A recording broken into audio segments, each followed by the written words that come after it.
Bonjour Olivier, Bonjour Pierre-Yves. ravi de te retrouver sur ce webinaire sur les soft skills. Je te propose tout simplement qu'on en passe d'abord par une rapide présentation de chacun d'entre nous. Je me permets, je suis Pierre-Yves Lucas, directeur exécutif de Mercury, consultant depuis 21 ans, mon Dieu, et j'ai le plaisir d'accueillir sur ce plateau Olivier, avec qui nous travaillons, nous coopérons depuis déjà un certain nombre d'années. Olivier, je te donne la parole pour dire quelques mots sur toi et sur ton entreprise. Merci Pierre-Yves. Déjà, merci de m'inviter dans ton webinaire. Donc moi, je m'appelle Olivier Bétache. J'ai été comédien pendant 20 ans, comédien classique et d'improvisation théâtrale. Et puis, il y a environ 12-13 ans, j'ai commencé à m'intéresser de près aux sciences du comportement, notamment à l'une d'elles, qui s'appelle l'analyse transactionnelle. On aura sûrement l'occasion d'en parler. Ce goût pour les fonctionnements humains m'a amené à devenir coach par la force des choses et à créer un cabinet de formation spécialisé dans les soft skills qui s'appelle Next Level. Et voilà, donc on collabore avec Mercury depuis 2013, donc c'est un grand plaisir. Oui, et je crois que ça fait, on s'est rencontrés pour la première fois en 2008 ou 2007 dans Oui. un lieu Un château château fort. forme dans la région de Lyon, mais ça ne nous rajeunit pas. Ah non, c'est pas vrai, c'est vrai. Ok, allez, sans transition aucune, je vous propose qu'on puisse avancer sur le programme de ce webinaire. Alors, bien sûr, vous aurez la possibilité de poser des questions tout au long de ce webinaire. C'est pas un monologue, donc n'hésitez pas à avoir des questions, des réactions. On a démarré avec quelques minutes de retard. Merci pour votre patience, pour celles et ceux qui sont connectés. Et on y va, on avance sur les différents thèmes. Donc, quatre thèmes, ou trois thèmes essentiels, pardon, trois questions qu'on a voulu travailler sur ce webinaire. D'abord, c'est quoi les soft skills? Au-delà de la définition, concrètement, qu'est-ce qu'il y a derrière et qu'est-ce qu'on peut comprendre quand on parle de soft skills? Ça, c'est la première étape qui nous semble importante pour qu'on définisse bien le cadre. Deuxième élément, pourquoi est-ce que c'est si important de travailler et d'avancer sur la notion de soft skills aujourd'hui et peut-être encore plus demain? La question, elle n'est pas anodine. Vous verrez qu'on a pris le temps de la réflexion avec Olivier pour vous partager un certain nombre de constats et voir d'ailleurs si ça génère des réactions. Et puis, troisièmement, on va tout simplement regarder comment on peut traduire cette réflexion sur les soft skills de manière opérationnelle.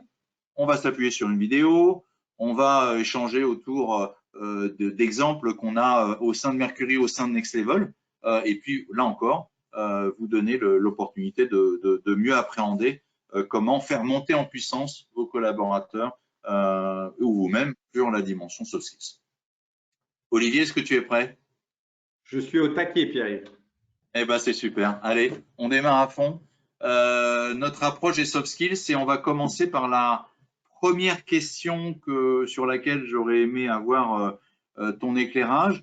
Je vais juste peut-être donner, quand on a préparé ce webinaire, donner une rapide définition des soft skills quand on est au sein de Mercury. Les soft skills, c'est quoi? C'est tous les éléments de posture qui permettent d'accompagner les différentes méthodes qui sont développées, qui sont mises en place et accompagnées par Mercury International. Ça veut dire que sur chaque étape du cycle de vente, eh bien, correspond des méthodes et des postures, et l'idée, c'est de les travailler effectivement au fil de l'eau en fonction de la thématique sur laquelle on avance, les techniques de vente, la partie négociation, la partie soutenance, la partie plus travail sur les actions de basse friction, etc., etc. Enfin bref, voilà de quelle manière on avance. Et quand on commence à les lister, je me suis amusé à en lister une dizaine: l'écoute active, l'assertivité, l'éloquence, le storytelling, la formulation, le disque, etc., etc. Je me suis dit, on a tendance à se perdre assez facilement dans ce monde des soft skills. Alors justement, Olivier, est-ce que tu pourrais nous donner un petit peu plus d'éclairage sur ce qu'on appelle les soft skills? Avec plaisir. Alors, les soft skills, déjà, compétences soft, c'est mou, c'est un mot bizarre. Déjà, c'est un mot en anglais. Et en plus, Et, compétences douces, soft, ça peut être doux, ça peut être un peu mou. Enfin, voilà. Donc, en fait, je crois que derrière ce mot soft, il y a ce côté un peu ambigu. C'est-à-dire que dans la relation, notamment dans la relation de vente, mais les soft skills sont évidemment pas limités, mais là, on est chez Mercury International, donc on va parler principalement de situations de vente. Il y a une partie qu'on essaie de maîtriser, de contrôler à travers son entretien, à travers, bien sûr, on crée une structure d'entretien qui laisse de l'espace à l'autre, mais enfin, il y a quand même, le leadership est clairement chez la personne qui vend. Mais par contre, on va se retrouver face à tout un tas d'imprévus, pas forcément des imprévus incroyables comme l'alarme sonne ou je ne sais pas ce qui peut se passer. Non, un imprévu du fait que la personne, elle n'est pas aussi bien lunée que ce à quoi on attendait et comment elle était la dernière fois qu'on lui a parlé, qu'elle a changé d'avis, qu'elle a une demande un peu bizarre. Bref, en fait, à partir du moment où je sors de ma zone de confort, du fait que ce que j'ai prévu ne fonctionne pas exactement comme je l'ai prévu, ça va déclencher chez moi des émotions, et des émotions négatives.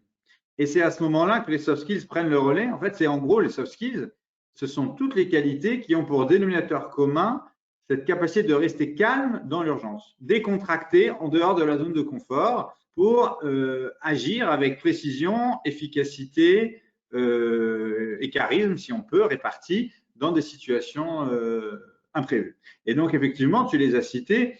On pourrait parler de charisme, on pourrait parler d'écoute active, on peut parler de capacité à reformuler, à nommer les émotions, mais tout ça finalement va avoir un grand dénominateur commun, c'est que la situation est inconfortable ou imprévue et je vais la gérer avec calme et ouverture, plutôt que d'être dans un mécanisme de défense dans lequel je vais être finalement stressé et mon seul objectif va être de réduire l'anxiété en essayant de contrôler. Donc ça, c'est le réflexe humain. Et les soft skills, c'est justement la capacité à couper ce pilote automatique et à, au contraire, se détendre dans l'inconfort, en gros. Est-ce que ça te va? C'est assez clair comme approche. en fait, oui, bien sûr, Olivier, je ne vais pas dire le contraire, mais je propose peut-être que justement, si on va un petit peu plus loin là-dessus, on a parlé de méthode tout à l'heure, on a parlé de comportement. L'idée, c'est pas forcément d'opposer l'un à l'autre. Oui, on a besoin, hein, je crois, d'une structure, on a besoin de méthode, on tient une bonne introduction, c'est comme si, des bonnes questions, c'est comme ça. Mais la question, c'est pourquoi est-ce que la notion de comportement, ça va venir en plus, ça va venir compléter en fait cette dimension de structure. Est-ce que tu peux nous donner un exemple? Tout simplement pour s'adapter à l'autre. Mettons que dans ma structure, j'ai essayé de comprendre les objections. Si je vois que la personne ne me rappelle pas ou qu'elle est un peu, elle tarde à signer ou à revenir vers moi. Donc, dans ma structure, j'ai ne pas foncer tête baissée et demander les objections. Donc, je vais demander par exemple à la personne, est-ce que quelque chose, je vous sens hésitant, est-ce qu'il y a quelque chose que vous pourriez m'exprimer? À ce moment-là, là, j'irais bien respecter ma structure. À ce moment-là, sa réponse, j'ai plus de méthode parce que, comment dire, je peux avoir 1000 réponses. Je ne sais pas ce qui va se passer à ce moment-là. Du coup, en fait, c'est là que les soft skills prennent le relais. Si elle me dit, au final, ce que vous m'avez présenté la dernière fois, je vous ai dit que ça m'intéressait pour vous faire plaisir, mais fondamentalement, j'en ai pas besoin parce que je suis à 2 doigts de déposer le bilan et je n'osais pas vous le dire à notre premier rendez-vous, mettons, par exemple. Bon, là, vous voyez que c'est pas prévu par le manuel, ça, ce genre de réponse. Et pourtant, il y a peut-être quand même quelque chose à faire, montrer de l'empathie, et puis peut-être que même la personne qui est dans une situation difficile, peut-être quand même qu'elle a envie d'investir le peu qu'elle a pour améliorer la situation de son entreprise et qu'on va quand même pouvoir l'aider. Si tu veux, les soft skills, ça me fait penser un petit peu en t'écoutant les avions. Les avions ont toujours deux moteurs, le moteur A, le moteur B. Le moteur B sert en fait à prendre le relais du moteur A et c'est exactement ça les soft skills. Normalement, on prépare avec le moteur A, il n'y a pas de raison que ça ne se passe pas comme on l'a prévu et c'est bien. Mais en fait, alors plus souvent qu'avec les avions, parce que dans la relation humaine, il y a quand même plus d'imprévus, heureusement, enfin, heureusement pour l'aviation, mais en tout cas, on doit shifter, on doit passer sur le moteur B, un moteur de lâcher prise, un moteur d'improvisation. Et c'est là où les qualités qu'on appelle soft skills vont avoir toute leur on va dire, leur utilité. C'est dans ces moments-là où on sort un petit peu du cadre. Et pourquoi on n'en parlait pas beaucoup finalement il y a encore quelques années? Parce que c'est vrai que pour justement avec un peu l'expérience qu'on a, toi tu dis votre société vous l'avez créée il n'y a pas si longtemps que ça et c'est monté en puissance. Pourquoi est-ce que donc finalement on n'abordait pas trop ce sujet-là avant? C'est une excellente question. Moi, je pense qu'on ne l'abordait pas avant, tout simplement parce qu'on ne pouvait rien y faire. Si tu veux, il s'est passé il y a 126 ans précisément quelque chose de fondamental. C'est le premier article du docteur Sigmund Freud sur la psychoanalyse, c'est-à-dire qu'avant ça, on considérait que tout ce qui émanait de la psyché, de nos comportements, c'était notre personnalité. On était comme on était. Donc certains avaient du charisme, d'autres pas. Certains avaient de la répartie, certains avaient une capacité à écouter les émotions ou d'autres pas. Donc on pensait que c'était la personnalité. Et puis, il n'était pas tout seul. Et ce fameux Sigmund a commencé à dire, oui, j'observe, il y a évidemment une part qui vient de notre personnalité quelque part innée. On voit bien qu'il y a des caractères, des comportements, d'ailleurs à l'intérieur de familles même, donc on voit bien que… Mais il y a quand même une grande part d'acquis et de comportements qui en fait proviennent, ce qu'il appelait d'énergie bloquée, c'est-à-dire qu'à un moment donné, on a vécu des expériences négatives dans notre enfance ou dans notre scolarité ou dans sa vie professionnelle qui ont créé des mécanismes de blocage qui fait que ça nous a rendus soit timides, soit ayant une difficulté à montrer de l'antagonisme ou avoir une posture offensive, et qu'en fait, on peut les débloquer. Donc, en gros, pour te répondre clairement, on en parle aujourd'hui parce qu'on peut y changer quelque chose. Depuis 126 ans qu'on étudie la psyché d'une manière scientifique, eh ben, il s'est passé des choses, il y a eu de la recherche, il y a eu les neurosciences, et aujourd'hui, on ne peut pas dire que c'est une science exacte, mais c'est une science qui a vécu dans les 30 dernières années des bouleversements incroyables. Donc aujourd'hui, on est capable, de manière concrète et précise, d'aider une personne à comprendre les freins émotionnels qui l'empêchent de respecter les bonnes pratiques, par exemple, que tu vas enseigner chez Mercury, et ensuite ouvrir la voie, libérer cette énergie pour que la personne puisse s'entraîner, taper dans la balle et avoir une performance. Donc, quelque part, ça rebat les cartes. On a une forme de seconde chance grâce à ces nouvelles méthodes de plasticité et de gymnastique cérébrale. Et ça éclaire le terrain de jeu, ce que tu dis, Olivier.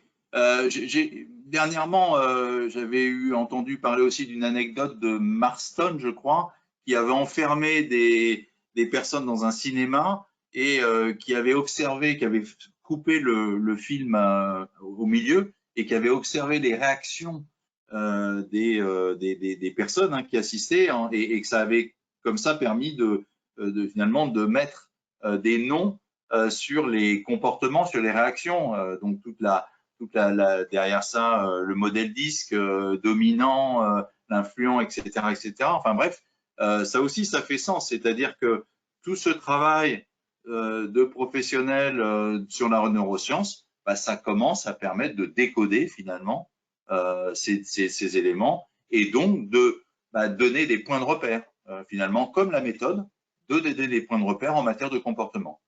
Absolument. Plus on comprend les choses, plus on est capable d'intervenir pour modifier les comportements. Et donc, bon, ça recoupe après le coaching, mais c'est concrètement ça, avoir une approche scientifique des comportements avec l'humilité que la science impose. Ok. On peut peut-être vérifier s'il y a des questions. Je ne suis pas sûr qu'il y en ait encore des questions ou des réactions, mais allez, allons jeter un coup d'œil. Pas encore, n'hésitez pas si vous avez des commentaires, des réactions, des questions, ça nourrira le sujet. On va passer à la deuxième question. Quand on a eu l'occasion de travailler sur ce thème, je voulais t'interpeller, Olivier, sur pourquoi est-ce que c'est si important qu'on en parle aujourd'hui et pourquoi est-ce que ça prend de plus en plus de place. Et j'allais dire, si on se projette sur la fonction commerciale, mais aussi, ce que tu as dit, les techniques de vente, les commerciaux, mais aussi les managers commerciaux, pourquoi est-ce que ce sujet-là, il est aussi important aujourd'hui et encore plus demain? Oui. Je lance la question. Je crois qu'il est très important parce que Aujourd'hui, on vit dans un monde où l'expression individuelle est très clairement mise en avant par rapport à ce que ça pouvait être il y a 30, 40, 50 ans. Si on prend le cas du management ou la relation au travail, on bénéficie aujourd'hui d'une liberté d'expression, d'habillement, de déplacement que nos parents, grands-parents n'auraient pas pu imaginer sur leur lieu de travail. Ça ne veut pas dire qu'on est beaucoup plus heureux au travail, c'est un autre débat. Mais en tout cas, il y a une mise en avant de l'expression personnelle. À partir du moment où on peut s'exprimer, eh bien, on va dépasser un petit peu des cadres. Plus on a un cadre qui est clair, plus les gens finalement s'adaptent au cadre, moins on a besoin de soft skills. Le paroxysme, c'est l'étiquette à la cour du roi Louis XIV. Si tout est millimétré de A à Z, on n'a pas besoin de soft skills parce qu'on sait quoi faire en toutes circonstances. Et donc, à partir du moment où, donc là, l'étiquette, la monarchie, c'est une chape de plomb, mais ça donne une idée. À partir du moment où on va dans le plus en plus de liberté, eh bien, forcément, s'il y a expression, il y a, au lieu d'aller du point A au point B de manière comme ça, il va falloir slalomer un peu, et donc on s'ouvre à de l'imprévu. Donc ça, je pense, c'est le premier point. En tant que manager, j'ai besoin de soft skills aujourd'hui pour comprendre les sous-jacents de la motivation de mes collaborateurs. Il y a 30 ans, on se dit, il a son salaire, donc il est motivé, et puis s'il n'est pas motivé, il s'en va. Donc, on allait résoudre ce problème de manière très claire. Le problème existait, mais on ne les adressait pas, en fait. Après, dans la vente, je crois que plus l'intelligence artificielle augmente, et notamment la capacité à proposer, plus le vendeur physique, en personne physique, va avoir besoin de soft skills pour que justement la personne se sente comprise et pas juste connue. Ou si je rentre dans quelque chose de trop protocolaire, finalement, au bout d'un moment, la machine va faire mieux parce que elle a plus d'informations et plus de mémoire. Oui, je me rappelle qu'on avait évoqué le fait que la digitalisation, c'est une réalité. Hein. Aujourd'hui, on n'est pas en train de dire on est au début, on est dans la digitalisation. Donc, la machine, elle prend aujourd'hui beaucoup de place, elle fait beaucoup de choses, mais ce qu'on attend justement d'un commercial, d'un vendeur, c'est de la valeur ajoutée. C'est faire ce que la machine de toute façon ne saura pas faire. Et c'est Voilà. là où la dimension comportement, la dimension soft skills prend de plus en plus d'importance. Absolument. Et c'est vrai que si vous essayez de discuter émotions, sentiments, besoins avec Alexa ou Siri, vous allez vite vous retrouver extrêmement frustré. C'est vraiment la limite de l'exercice. Aujourd'hui, elles peuvent analyser votre historique, les intelligences artificielles, mieux qu'aucun vendeur, et elles peuvent vous proposer par recommandation des choses, mais elles ne sauront jamais comprendre les freins profonds, votre déception, votre besoin. Donc, en fait, c'est là où je pense, il y a une différenciation. Et pour le coup, là, pendant de très nombreuses années, on est très loin d'avoir une intelligence artificielle qui est capable de comprendre les états intérieurs, puisque c'est de ça qu'il Oui, s'agit. il y a une réaction d'un participant qui dit en fait, on se prépare à l'incertitude. Je pense que ça fait sens à ce que tu évoques, Olivier.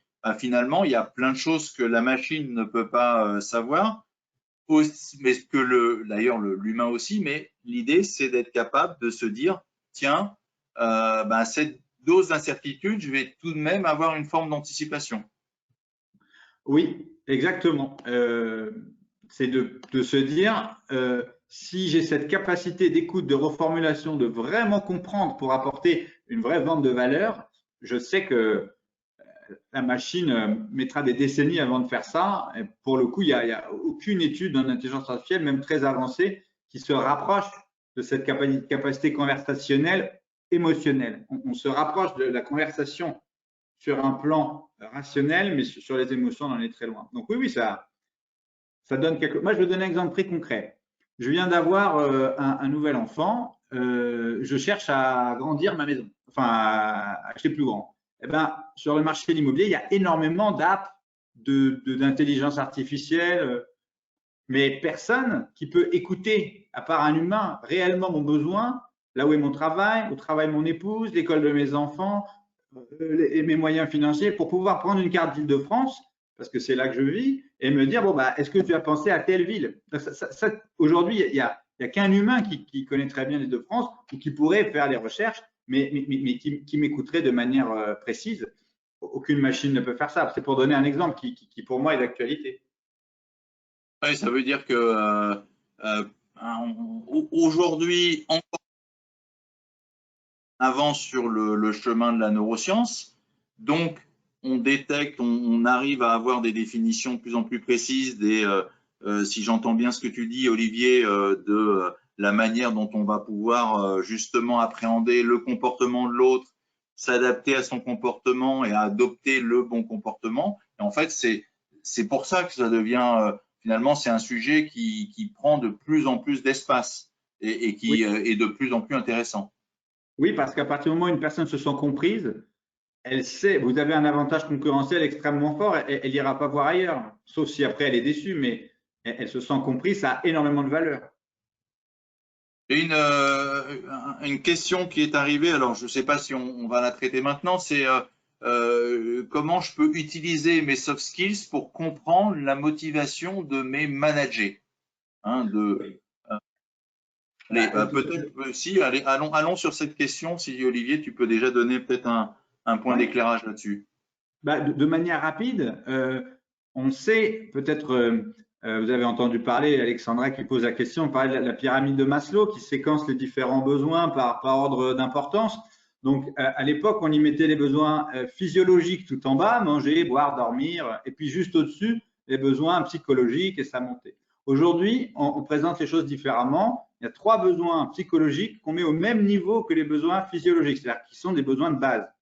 La stimulation, la structure et la reconnaissance. Donc, la stimulation, c'est le fait de ne pas s'ennuyer dans son travail. La structure, c'est le fait d'avoir au moins un minima, de savoir un petit peu de quoi demain est fait, de savoir quelles sont mes perspectives de carrière, mes évolutions, mon périmètre d'action, où va l'entreprise. Et puis la reconnaissance, le fait d'avoir de la reconnaissance positive, on l'espère, de mon travail à travers des signes de reconnaissance, donc du feedback ou des choses positives, ou alors des symboles comme des titres ou des bonus, des choses comme ça. Mais typiquement, ce travail en psychologie d'avoir isolé les critères de motivation à travers ces 3 besoins de base, structure, reconnaissance et stimulation, ça sert le manager parce que de manière très concrète, quand il va essayer de voir la motivation, le problème de la motivation, c'est que vous voyez une personne démotivée, c'est la conséquence, la démotivation. Et si vous voulez essayer d'aider la personne pour qu'elle reste dans l'entreprise ou juste pour qu'elle aille mieux, à ce moment-là, vous pouvez avoir cette idée en tête, un peu comme une boussole, d'aller prendre la température sur ces 3 dimensions. Est-ce que la personne s'ennuie ou est stimulée dans son job? Est-ce qu'elle exprime des doutes sur le besoin de structure ou est-ce qu'elle a assez de reconnaissance? Typiquement, c'est ce genre d'approche un peu scientifique qui permet d'éviter des gros déconvenus. Imaginons que la personne se dit démotivée. Alors, elle demande de l'argent. Donc, moi, je vais lui payer une prime ou je vais l'augmenter. Et dans ce cas-là, je me dis, maintenant, elle va être motivée. Et puis, 2 mois après, je me rends compte que non. En fait, on ne s'est pas compris. Si la personne, elle est sous-stimulée dans son travail, elle s'ennuie depuis un moment, elle est en colère et elle demande une compensation financière à sa colère. Mais le fond du problème, c'est que si moi je lui donne ce bonus à ce moment-là, elle ne va pas être plus motivée. Elle va juste considérer qu'on a compensé sa colère. Mais du coup, on peut se retrouver dans un dialogue de sourds. Alors que si j'ai adressé l'enjeu de stimulation, je vais la changer de job. Je vais lui proposer une mission nouvelle. Je vais faire en sorte qu'elle fasse une formation. Bref, vous avez compris. Ça permet de taper au bon endroit avec une grille d'analyse un petit peu analytique. On a peut-être un point complémentaire qu'on peut aborder, Olivier. Je crois qu'on avait parlé, quand on avait préparé ce webinaire, de la notion d'énergie. Et on sait que l'énergie aujourd'hui, on parle de qualité de vie au travail, on parle d'équilibre entre vie professionnelle, vie personnelle. Comment est-ce qu'on… Et donc, finalement, c'est quoi le lien entre la notion d'énergie et la notion de soft skills? Est-ce que tu peux nous donner aussi un éclairage complémentaire? Oui, alors je voudrais pas être trop technique, mais effectivement, le principe de nos comportements, quand on parle de soft skills, on parle de comportement, c'est l'output, c'est ce qui se voit de l'extérieur. Mais les comportements sont le résultat d'un état intérieur, qui sont des émotions, qui sont des sentiments et qui sont aussi des sensations physiques. Quand je rougis, ou ma tête chauffe, ou dans les signes d'inconfort, il y a des somatisations physiques. Et tout ce mécanisme qu'on appelle intrapsychique, c'est-à-dire intérieur, il est en dessous. Il y a effectivement ce qu'on appelle l'énergie psychique, c'est-à-dire la manière dont elle diffuse. Il faudrait imaginer qu'on soit une grande flûte de Pan, comme ça, avec un certain nombre de tuyaux, et avec une quantité d'énergie fixe qui se trimballe comme dans des vases communicants entre les différents tuyaux. Et parfois, il y a certains tuyaux qui sont obstrués, et donc l'air passe mal, il se décale, et en gros, ça nous donne des comportements. Si on imagine l'idée de la musique, la flûte de Pan, le son sort faux ou il sort étouffé.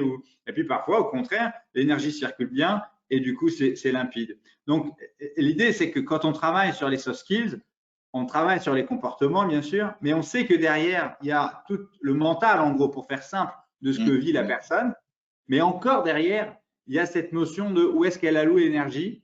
Et en général, l'organisme, il alloue l'énergie là où il a un but, là où il y a un focus. Donc, si mon focus, si par exemple mon métier a du sens et ça m'intéresse d'apporter la valeur à mes clients, de fait, le focus, il est positif, ça va générer un élan à l'intérieur positif et ça va générer des comportements positifs. Donc, quand on travaille sur les soft skills, il faut travailler sur ces trois couches en fait, sur le focus, l'état intérieur et ensuite les comportements. Et ça renvoie on parlait de digitalisation tout à l'heure, donc par exemple, le développement des discussions à distance, on est en train de le faire là, Olivier, qui est une révolution hein, pour un certain nombre de... Après, les gens, j'étais en discussion, maintenant, j'ai l'impression d'être un peu perdu. Il y a un filtre, en fait. Et donc, une partie de ce qui passait dans les échanges a tendance à disparaître. Donc, je ne m'y retrouve pas. J'arrive pas à exploiter mon énergie au bon moment et je me sens un peu perdu. Donc, le travail, ce travail-là, effectivement, il va prendre de plus en plus d'importance et on va pas revenir en arrière, hein, Olivier, la dimension d'échange à distance par rapport au face-à-face. Alors, ça dépend des métiers, mais elle va continuer à se développer. Elle a déjà touché beaucoup de secteurs d'activité, elle va continuer à toucher encore de plus en plus d'autres secteurs et elle va obliger à adapter, sans doute monter en puissance sur ces soft skills. Absolument. Okay. Dans le sens où cet aspect digital, il amène un certain nombre d'inconforts, comme tu l'as dit, ça a changé par rapport à tes habitudes, et de ce fait, cet inconfort-là, il va reprogrammer, enfin, il va toute la chaîne qu'on a décrite tout à l'heure sur l'exemple de la flûte de Pan, c'est-à-dire que les comportements peuvent différer parce que l'état intérieur est plus anxieux du fait de l'inconfort et parce que l'énergie circule moins bien en dessous. Donc, c'est tout ce réalignement pour pouvoir retrouver du drive et du plaisir. Au final, c'est ça. Hein. Les soft skills, c'est quand l'énergie est ouverte vers les autres. Alors que si je suis dans une situation inconfortable, forcément, je vais rentrer dans un mécanisme de défense. J'essaie de garder la face. Quelque part, l'énergie est rentrée. Donc, c'est comment j'arrive à être en paix avec moi-même, en paix avec l'autre, en fait. C'est ça qui permet… Et ça fait écho, pardon, hein, on était en train de réagir, ça fait écho à l'idée de développer une relation de confiance avec l'autre, malgré d'ailleurs les écarts, la distance. Ça veut donc dire comment j'apporte une vraie crédibilité dans les échanges, comment j'ai une vraie capacité à faire preuve d'empathie, à comprendre mon interlocuteur, à aller au fond des choses, comment j'arrive quand même à avoir une forme d'intimité avec mon interlocuteur. Et ce que tu disais, tout ça sans être centré sur moi, mais centré sur lui. Parce que finalement, mon rôle à moi, c'est la valeur ajoutée. Et ça, la machine ne permettra pas d'avancer. En tout cas, on a encore, je pense, beaucoup de belles années devant nous.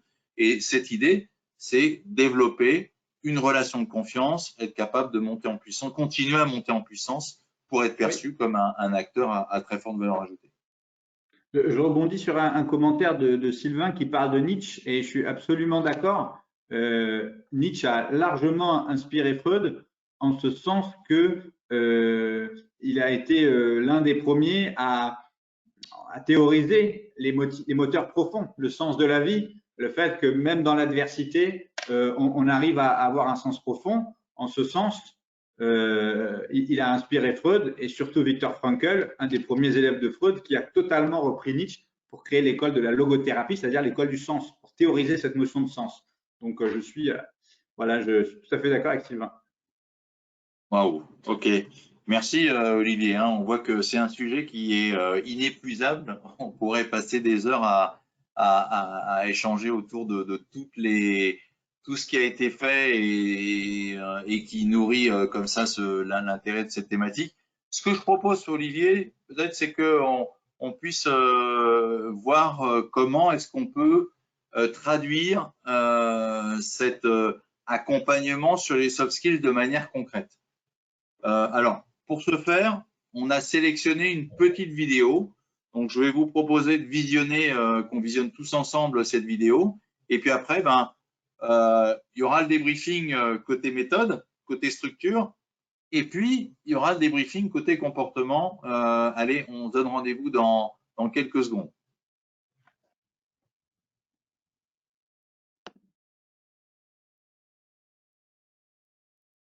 Bonjour Monsieur Dupont, c'est Monsieur Lecomte d'Accor Hôtel, vous allez bien?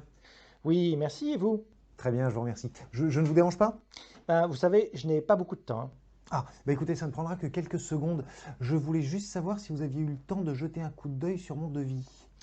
Très franchement, non. Je n'ai pas encore eu le temps. Ah, écoutez, c'est pas grave. Lisez-le tranquillement et n'hésitez pas à me rappeler si vous avez la moindre question. Ok, très bien. Bonne journée. Merci, à bientôt. Et on rebondit sur cette vidéo. Bon, volontairement, on a pris un extrait très court. C'est une approche de relance de proposition commerciale. Mais alors, qu'est-ce qu'on pourrait faire comme débriefing finalement de cette action du vendeur? Si on était sur l'aspect structure, sur l'aspect méthode, déjà, la première réaction, premier commentaire, ce serait de lui dire, écoute, pourquoi tu n'as pas profité du fait que tu étais en ligne pour lui demander de regarder finalement ta position avec lui. Voilà. Mais j'allais dire qu'au-delà de ça, ça s'arrête là. Et la bonne question, c'est profitons-en pour la regarder ensemble. Ok, super. Oui, mais ça ne suffit pas. Et je propose peut-être qu'Olivier, tu nous donnes juste la matière pour dire comment est-ce qu'on peut creuser finalement cette petite séquence qui pourtant est super importante, pourrait être super importante. Absolument. C'est très intéressant. Effectivement, l'option qu'il aurait pu trouver, elle n'est pas d'une créativité débordante. Vous ne l'avez pas lu, puisqu'on est en ligne, regardons-le ensemble. La plupart des options, en gros des solutions qu'on va pouvoir trouver dans la relation, ne sont pas extrêmement créatives. Pourquoi à ce moment-là, il n'en a pas l'idée? Alors, du coup, il va falloir se poser cette question. Là, si on veut mettre un mot, parce que le principe pour aborder les comportements, déjà, c'est de les nommer de manière très précise. C'est là où l'analyse transactionnelle est une des sciences du comportement qui a la plus grande, on va dire, précision et volonté de nommer les comportements humains de la manière la plus précise possible, que ce soit ce qui se passe à l'intérieur de la personne, en communication ou même en équipe dans le cadre de la systémie, la théorie des organisations. Donc, déjà, on pourrait qualifier que la personne aurait dû se montrer plus affirmative et elle ne l'a pas fait, donc elle a un comportement de retrait. Quelque part, elle est en retrait. Maintenant, si on s'arrête là, on ne va pas pouvoir aider la personne, puisque comme on l'a dit tout à l'heure, c'est les états internes qu'il faut modifier pour ensuite modifier les comportements. Donc, il faut aller chercher l'inconfort. Qu'est-ce qui se passe à l'intérieur? Donc, évidemment, on ne peut pas faire de soft skills sans poser des questions aux gens. Sinon, on n'est pas mentaliste, on n'est pas télépathe. Il faudrait… Donc là, la personne, elle joue la comédie, c'est un rôle, donc elle ne saurait pas quoi vous dire. Et de deux, elle n'est pas en face de nous. Mais ça, il faut bien faire attention de ne pas ce qu'on appelle jouer au psy, c'est-à-dire imaginez, le principe des soft skills, c'est de faire correspondre des états extérieurs avec des états internes. Et on n'a pas encore de clé USB ou de câble planté sur le cerveau. Voilà, il faut poser des questions, sinon on n'a pas l'info. Alors quand même, à ce stade, on peut émettre un certain nombre de suppositions qu'il faudra valider si on avait la personne en face et qu'on voulait la faire progresser.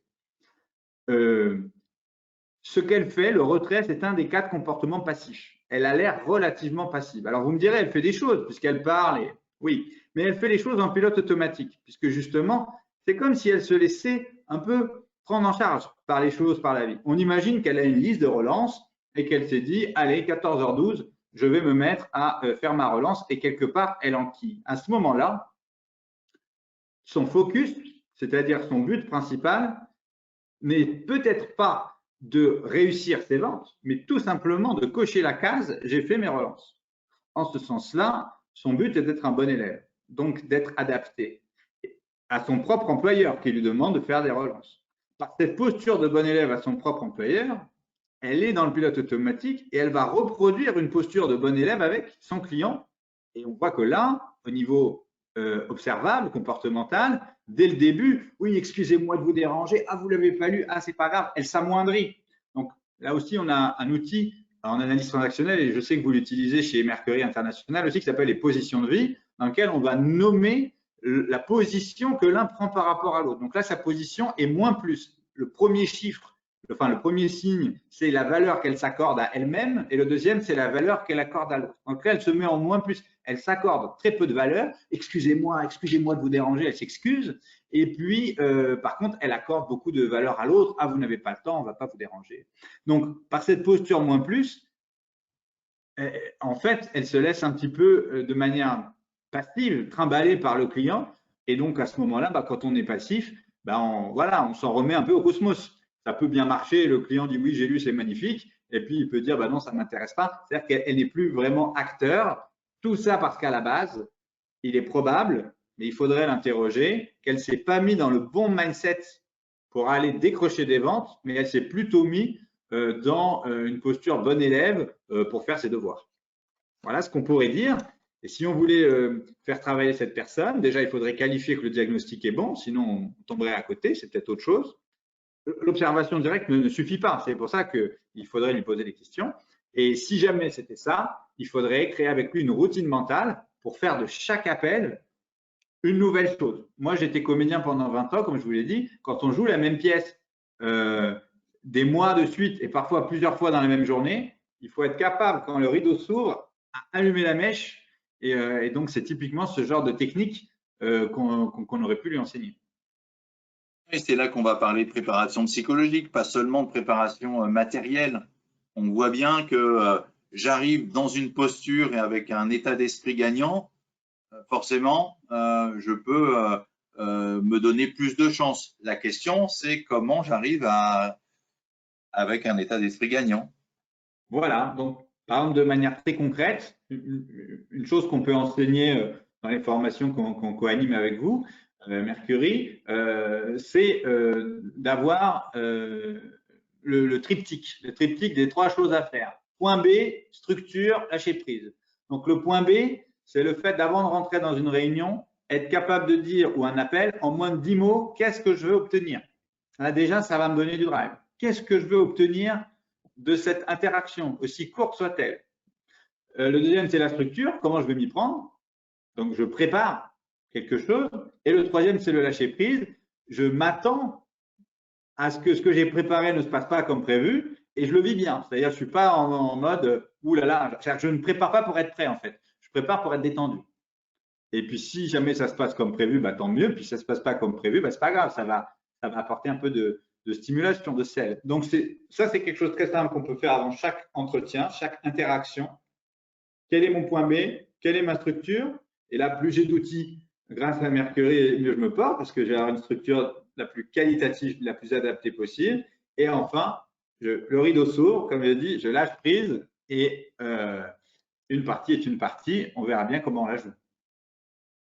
Oui, on voit bien la traduction opérationnelle. Alors oui, il faut de la structure. Et on pourrait dire que ça, c'est le niveau 1. Si on n'a pas la structure, de toute façon, ça va être extrêmement compliqué. Mais il y a un niveau 2, voire un niveau 3. Et c'est ça là-dessus où, évidemment, on a eu l'occasion de travailler ensemble et on voit bien qu'on peut progresser sur ces dimensions. Je dois maîtriser le niveau 1. J'ai ma piste bleue, ma piste verte, ma piste rouge. Mais pour aller faire la piste noire, j'ai peut-être la neige qui ne va pas réagir de la bonne manière. Je vais peut-être pas passer au début, je vais passer au milieu. J'ai le soleil qui va modifier le comportement de ma glisse, etc., etc. Bref, tout ça, j'entends qu'il va falloir le maîtriser, savoir le décoder, et puis derrière pouvoir adapter finalement avec ces codes, adapter mon comportement et à l'autre avec ce niveau d'énergie qui soit au rendez-vous. Oui, et c'est ça qui peut paraître très déroutant quand les gens commencent à travailler les soft skills. Ils disent, mais attends, je comprends pas, c'est un exercice d'expression, d'improvisation, et en même temps, tu me parles de modèles, de théories, de sciences, de neurosciences, et en fait, les deux vont de pair, parce que c'est juste que le cerveau n'a pas assez d'énergie pour tout gérer. Donc, il y a une dimension où la dimension analytique de nommer les comportements, de réduire l'ambiguïté sur ce fameux soft, en fait, d'en faire quelque chose. L'idéal, c'est d'en faire quelque chose de hard, mais c'est un vœu pieux parce qu'il y a toujours quelque chose d'insaisissable dans la nature. Mais en tout cas, l'idée, c'est de réduire cette dimension soft pour la rendre, réduire l'ambiguïté, et de l'autre côté, apprendre à lâcher prise et à utiliser finalement notre dimension plus organique pour arriver à épouser l'instant, l'imprévu, ce qu'on appelle serendipity en anglais. Donc finalement, c'est complémentaire. Oui, pardon, oui, on voit, voilà, c'est complémentaire. On voit que ça, voilà, ce sujet-là, ben, on va le retrouver sur, bien sûr, les techniques de vente, on va le retrouver sur les techniques de négociation, on va le retrouver sur la dimension coaching, sur la dimension pilotage pour les managers, on va la retrouver sur les soutenances impactantes, la capacité à réussir des auditions, on va le retrouver sur la relation commerciale, l'expérience client, la gestion des réclamations. Et on voit bien que, tiens, pour terminer, un dernier exemple sur le desk. Oui, c'est une méthode pour gérer les conflits. C'est une méthode aussi pour oui, accompagner les réclamations, mais au-delà de la méthode, hein, D comme décrire les faits, exprimer ses émotions, etc., etc.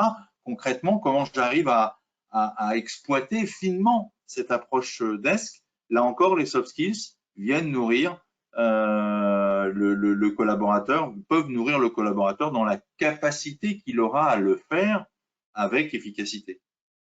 Absolument, je peux faire un desk en regardant mes chaussures. Typiquement, dans le desk, bon, je commence par décrire les faits, et puis ensuite, il y a le E, le fait d'exprimer, exprimer mon émotion et exprimer que les choses ne vont pas et ne me conviennent pas, dans le cadre d'un recadrage, par exemple. C'est là où le fait d'avoir juste, enfin, la bonne structure du desk qui est limpide et extrêmement aidante, il faut de l'affirmation pour aller pouvoir sortir le carton jaune et dire ce qui se passe ne me convient pas, il faut que ça change, qu'est-ce que vous me proposez? Et c'est là où on va pouvoir rentrer dans le S de solution et le C de conclusion. Donc typiquement, plusieurs personnes peuvent avoir des pensées limitantes. Je reprends un vocable qui a été mis dans le chat, effectivement, le fait de se dire, dire à quelqu'un que ça ne convient pas, ce serait fragiliser la relation, ce serait prendre le risque de perdre le client, ce serait… Bon, bref, tout un tas de croyances.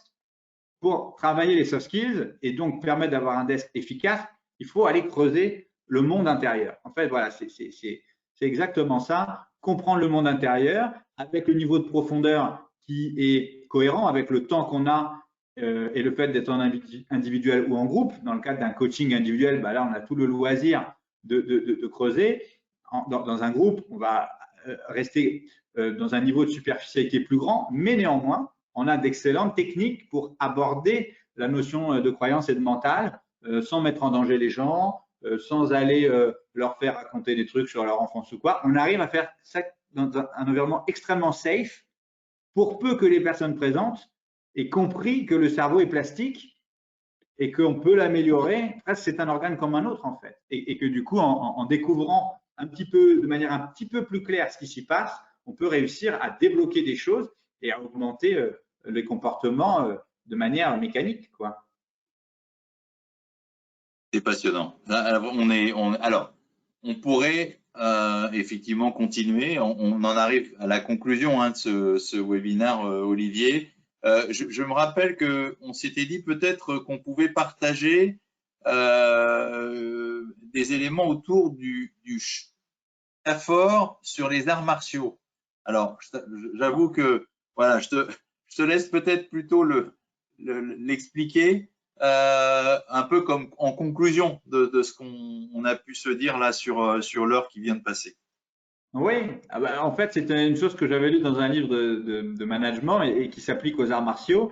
Dans les arts martiaux japonais, il y a ces trois étapes qui s'appellent Shu, Ha, Ri.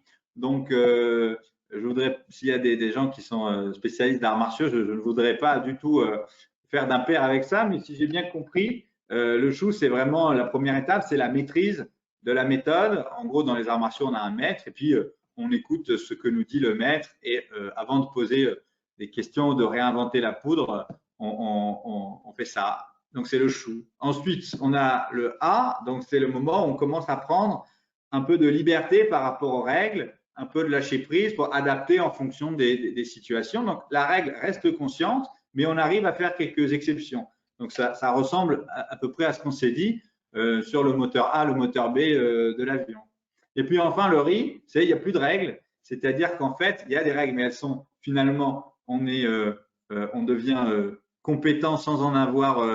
Enfin, les règles, les différentes règles se combinent de manière inconsciente. En fait, on a tellement pratiqué taper dans la balle qu'on est 100% sur la situation, sur le combat, et finalement, on n'applique plus vraiment de règles, on fait à sa sauce, quoi. Mais sachant qu'on a quand même toutes ces règles derrière qui s'emmaillotent, qui se sont structurées. Donc, c'est Shu, Hari, et donc ça pourrait, à mon avis, très bien s'appliquer à un vendeur dans les différentes étapes de sa carrière, sachant que les soft skills, c'est le tremplin qui fait passer, à partir du moment où on combine les deux, on commence à passer dans la deuxième phase, le A de Shu, Hari.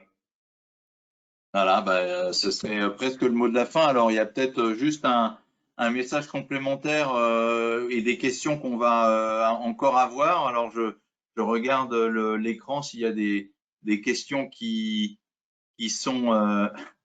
on voit des… Merci pour votre intervention. Le mental, l'ennemi ou l'ennemi de l'intérieur? Vraie question qu'on peut se poser. Allez, je propose qu'on arrive à la conclusion de ce webinaire. Je rappelle juste peut-être pour celles et ceux qui sont intéressés par toute cette dimension soft skills, mais aussi par les futures tendances des ventes et du commerce dans les prochaines années. The Sales Conference qui a lieu le jeudi 24 novembre à partir de 10h. Alors, c'est peut-être un peu loin pour certains, c'est à Stockholm, mais vous pouvez assister à cette conférence à distance. Il suffit d'aller sur un des posts de Mercury qui parle de The Sales Conference et de vous inscrire pour pouvoir participer gratuitement à cette conférence. Vous verrez, il y a un certain nombre de thématiques qui tournent d'ailleurs autour de la notion de trust, de confiance, qui sont particulièrement intéressants. Il y a des invités, moi-même, je ne savais pas que l'ex-batteur d'Iron Maiden était quelqu'un qui pouvait nous donner de la matière autour de justement le comportement à avoir et comment interagir avec les autres. Mais donc des surprises et aussi beaucoup de choses qui vont parler du futur.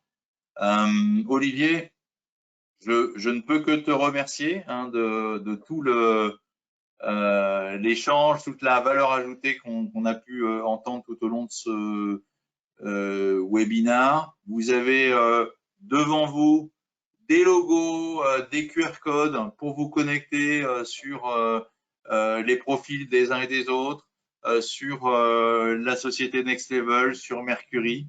Voilà, je tenais à te remercier encore, Olivier, pour cette intervention, à remercier aussi les participants qui sont prêtés au jeu des questions, des réponses. On espère avoir répondu au maximum à vos questions. Et puis, je crois qu'on a un prochain webinaire qui est programmé, mais allez, ce sera une surprise dans le Club Gros. Olivier, un mot peut-être pour conclure? Ben, vous remercier et te remercier, Pierre-Yves, et toute l'équipe de Mercury de m'avoir accueilli dans votre webinaire. C'est un sujet qui me passionne, vous l'avez bien compris. Et effectivement, quand on a la chance de co-animer avec des experts de la vente comme vous, ben, ça donne des formations extrêmement riches où finalement les gens profitent de nos deux cabinets, de nos deux expertises. Donc voilà, avec grand plaisir pour continuer la collaboration. Et merci de nous avoir écoutés. J'espère que ça vous aura intéressé. Merci et on se retrouve demain d'ailleurs pour parler de ça sur une soutenance. Merci Olivier. Merci à tous. Au revoir. Au revoir.